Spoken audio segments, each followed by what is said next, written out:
И вот 23 октября. Черное море, Крым, Коктебель. Сейчас уже вечер, 6 час. Море волнуется.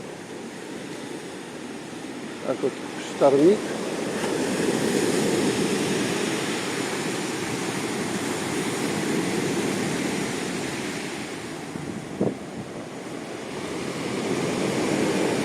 Где-то мы тут когда-то купались. Вот здесь, наверное, что ли, на этом месте, я помню.